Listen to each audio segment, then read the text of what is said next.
to nevar saukt par atbilstoši mana gadsimta augu, bet tas ir viens no labākiem ārstniecības līdzekļiem. Ja vien nav slinkums, viņu atbrīvot no ērkšķiem, un kā Valdis stāstīja ar mazo nazītu vakarā samizo. Vienkārši situācija kāda. Jā. Viņš jau kā liels koks. Lielam kokam tāpat vainags ir jāveido. Nogriež šitādi, te kaut vai šādu te zaru, jā, apgriež. Un tad vienkārši ar mazo šitiem te tapešu nazīšiem, jā, smuki var tās visas sodziņas noņemt nost. Vai arī, kā Līgmans stāsta, ieliek leduskapa saldētavā. Jo, ja šīs ir mazās ogas, tātad šī savvaļnieks, kas ir vienkārši ienācējis, pats ir iesējies, es te gribu un es te augu. Ja ir kultūras šķirne, tās ogas ir daudz lielākas, un tad šos zaru posmiņus sagriež, ieliek saldētavā, tikai lai viņas sasaltu. Tad viņas ir ļoti viegli noņemt no zara nost. Viņas neglabā, protams, ar visiem zariem saldētavā, tur taču jāliek viss kas cits arī, bet viņas ir vieglāk nolasīt. Mežrozīte bija šodien arī tajā tējā iekšā, un tēju vēl var dabūt. Es atvainojos Līga un vēl par smilsēšu saldēšanu, ja? Nevajag baidīties, ka viņam kaut kas zūd no tā. Jo principā, tad, kad izspiež smilsēkšu sulu, cik no Rīgas centrāla tirgu es esmu redzējis, tad visnormālāk ir, ka to sulu glabās sasaldēt. Tā viņu vislabāk saglabājas. Un īpaši tur zudumā nekas neiet. Mežrozīte šobrīd ir tieši vācamā stadijā, un mežrozīte priekš tējas faktiski ir jāpamērcē. Nevar tā uzreiz domāt, ka es tagad uzliešu karstu ūdeni, un no viņas būs nonācis nost tas labums. Principā ir tā, ka šādi ugunskurā katlā vēlreiz pielej ūdeni, vēlreiz no viņas tas labums nāk visu laiku. Viņa ir tāda, zinām, mērā mērcējama. Vitamīna avots. Protams, kad ēst, jā. Te arī šis tas ir no svaigēdāja arsenāla. Saucamā Thunberga bārbele un parastā savvaļas bārbele. Abas divas.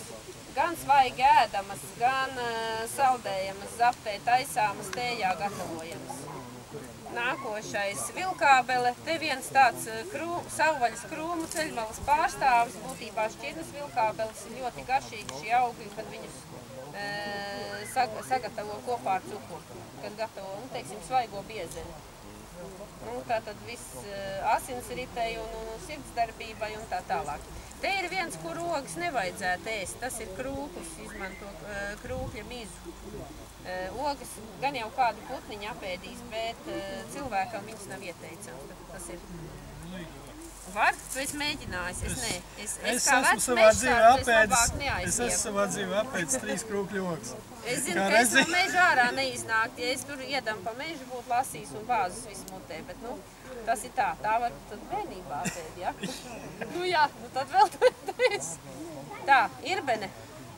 Šādā veidā negaršīga, kaut gan citi saka, varot ēst. Uzskat arī, kad viņa šobrīd neizsalus ir indīga. Bet viņu šādu arī var pēc tam bāzt uzreiz saldētavā iekšā, lai -20 grādos pastāv. Izsalstot, viņai sadalās šie cukuri un šis iekšējais sastāvs, ja, kas ir, tad šobrīd viņa sula ārkārtīgi sulīga. Ja. Un samaisot ar medu, kolosāls līdzeklis imunitātei, pretgripai un visam citam, kas mums ziemā sagaida. Jā, un arī asinsspiediena pazeminātājs tai skaitā. Kā viņi uzglabā samaisīt ar medu? Ar medu vai cukuru. Kas par roka ir? Jau atsaldēt. Jā, atsaldēt, protams, un sastampāt, un vēl es pat ieteiktu viņu izdzīt caur sietiņu, jo viņai diezgan liela sēkla tāda kā tāda naudiņa. Pīlādzis der gan ogas, gan arī, šobrīd tas ir vienkārši rudens versija, viņam vairs lapas nav tik skaists, bet tā saucamās Tibetas tējas, kur ir bērzu lapas un pīlāģu lapas iekšā, tad pīlāģu lapas arī der tējai, ne tikai odzes. Šam naudulis ir viens no šiem arī, kas literatūrā parādās. Tā, protams,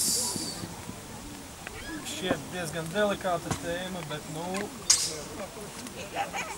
tāda lieta ir. Tomēr arī tāda veidsmīša cilvēkiem ir un ļoti bieži viņi palīdz. Pulveri kaisa uz brūcēm. Jā. Pulveri kaisa uz brūcēm un nelielās devās pie garšaugu maisījuma arī gan šis ļoti minimālās devās. Jā. Neviens nav nomirst. To pēc 3 ogas, o te visi... No krūkļa. Labi, es neteikšu, ko es vēl. Labi. Krievzemē tur mums bija putra ar visiem šitiem, kas bija tas garšaugu maisījums. Nu, nekas ar viņiem nenotika. Viņi vēl tur dzīvu revolūciju nav izcēlsies. Tīruma kosa, nieru iekaisumiem, būtībā urīnceļi. Tas ir tādām vaidām. Bet tikai tīrums? Tikai tīrum, jā, nevis meža vai purva, kas ir ārkārtīgi indīgs. Tā, šīs te augs, baltais amoliņš, vairāk kā bišu augs, bet principā viņš arī ir pie, inhalācijām, bet šitām te elpceļu liek klāt. Kam tu liec, ja tu neliec? Amoliņu neliec. Šī tas ir vislabākais, šā gada jaunākais atklājums sīrups no sarkanā aboliņa. Aboliņš attālos tagad ļoti daudzās vietās ir saaudzis, un no viņa var izvārīt brīnišķīgi, garšīgi sīrupu, neviens ir nepateiks, kas tas ir. Madara, viena no madarām, un madara ir gan pret saaugstēšanos, gan kakla skalojumam ūdenim klāt liek tātad, un arī acu iekaisumiem, pret acu iekaisumiem. Tas ir tāds maigs, teiksim, tā kā parasti zina maziem bērniem, tikai kumelīts. Der arī madaras. Interesanti ir tas, ka homeopāti vispār kumelīšu tēju neiesaka maziem bērniem acu skalošanai. Jo kumelītei šie te puteksnīši ir ļoti, ļoti smalki. Un viņi var tai actiņā iebirt iekšā. Tā kā izrādās, ka mēs visi bērnībā esam ārstēt nepareizi. Tā, te ir asins zāle. Nu, pa vidu noteikti ir iejukusi kāds parastais jautājums, vai ir īstā vai neīstā. Jo šaurākas un garākas ziedlapas un arī zaļās lapiņas tā būs īstā. Kamēr pēc tam skatās uz to skaldi tam kātiņam, ir tik vai tik. Esmu gatavojusi asins zāles eļļu gan no vienas, gan no otras. Efekts ir ļoti labs taisni apdeguma ārstēšanai. Tā kā jā. Vairāk ir šis te, jo tāpat, ja saka perforātrum, tad paceļ un skatās zaļā lapa ir ar caurumiņiem, jā, un vēl plankumaināk un ziedzi plankumaināk. Vēl viens veids, kā noteikti ir, jebkura asins zāles zieds krāsos sarkanu. Tagad pa šeit man jau tā jau rodas ir netīši, nevar redzēt. Īstai ārstnieciskai asinis arī lapas nokrāsos sarkanu. Jā, nevar, man ir rodas ar to. Bet varbūt rudenī arī, kas ir atauguši, no tā neredz. Bet viņi ir ļoti laba gremošanas spēja. Tāpat sērija no pārēšanās, pieešanās un smagā vēdera, ka jāiet gulēt, ja, vairs nevar. Tad asinszāle ļoti laba. Par gurķeni zinu vienīgi to, kad viņa pēdējā laikā ir kļuvusi populāra svaigēdāju vidū. Šī tā ir tāda no... Kas tur zinās? Jā, pamatīgi ļoti pilna, ja, vakariņas pēstas. Paparde, šī, protams, nederēs, jo viņai ļoti daudz šīs sporas, kā redzat. Bet faktiski tas ir gan uz pirts lāvām liekams, gan tādos, kā grib tā ekoloģiskā maisiņā, ekoloģiska guļammaisa gulēt vai spilvena. Tāda paparde, ir tas viena no sastāvdaļām. Protams, bez šiem cietajiem klākiem. Vai arī papardes saknes kā vīriem vēl? Jā. Melnā ozola paparda tad ir vajadzīga konkrēti. Šī nav tā. Melnā ozola paparda faktiski ir diezgan reta. Tā, raudene, oregano varbūt viena daļa zina labāk. Es pēc tam iesaku jums nāk paburzīt, pataustīt, pasmaržot, vienalga, kam nav bail arī pagaršot. Raudene ir dievīga smarža. Viņa nevarētu teikt, ka viņa ir raudātāja zāle. Viņas nosaukums, šobrīd šis tā tad ir noziedējis, ja? Rauds, būtībā, tas rauds tonis, sarkanīgs, rozi lillīgs, ja? Un viņa ir kā garšaugs laba, viņa ir kā tēja tādam, patīkamām sajūtām. Ja kāds grib, kaut ko iedzert, kaut ko foršu vajag, lai labi sajūti, tad raudeni varētu būt viena no tām. Jā, taisa viņu kā garšaugu un liek maisījumā, ļoti labi viņa der kopā ar lupstāju. Lupstājs man nav pārstāvēts, jo man vienkārši ir noravējuši dārzā visu, pat īro priekš šitā pasākuma nepalika. Vēl ir viena joma, kur raudeni labi noder. Lai veči nešķilt pa kreisi. Sievas, barojiet viņam raudeni. Super, vai ne? Tā slotiņa, tad nesākas. Varēs izdarīt. Jā, tā, belašķis.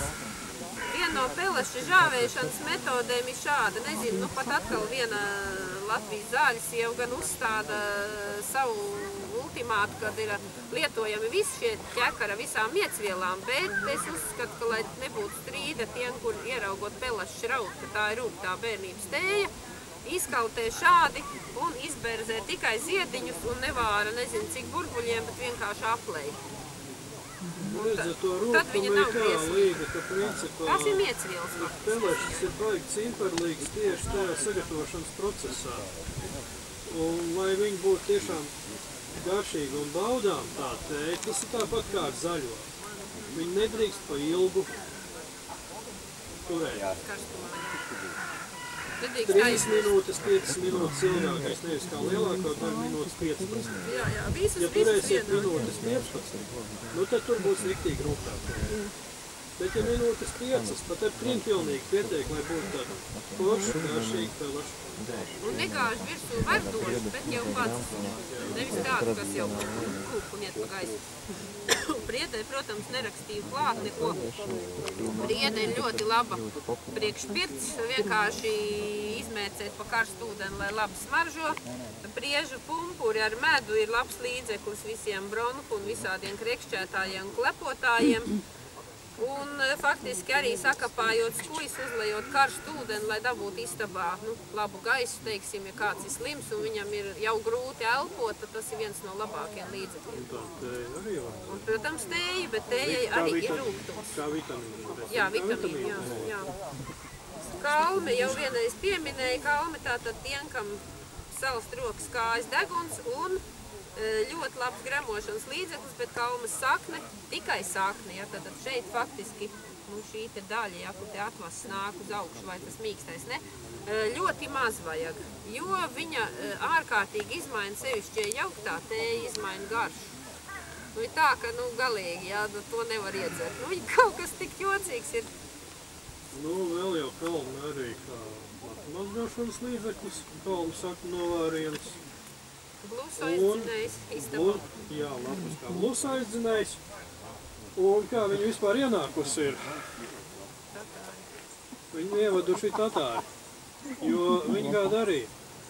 Orda, tad, kad iebruka Krievijā, viņi veda sev kalmas līdz. Un visur, kur bija ūdeņi, stādīja kalmas. Ja kalme auga, tad tas ūdens ir dzerams. Tātad viņa ir kā indikators ūdens tīrībai. Gadsimtiem pārbaudīts. Un vēl viena kalmas arī iedarbība arī vīriešiem, ja ir problēmas ar potenci. Jau kā jau Līga teica, asinsrītes uzlabotājs un potences problēmas ļoti bieži ir ar asinsrītes saistītas. Visā ķermenī jūt šo siltumu, kad tā tēja ir, es kombinēju kopā ar asins zāli un vēl šo to tur liku, un tad ir tiešām izcili labi.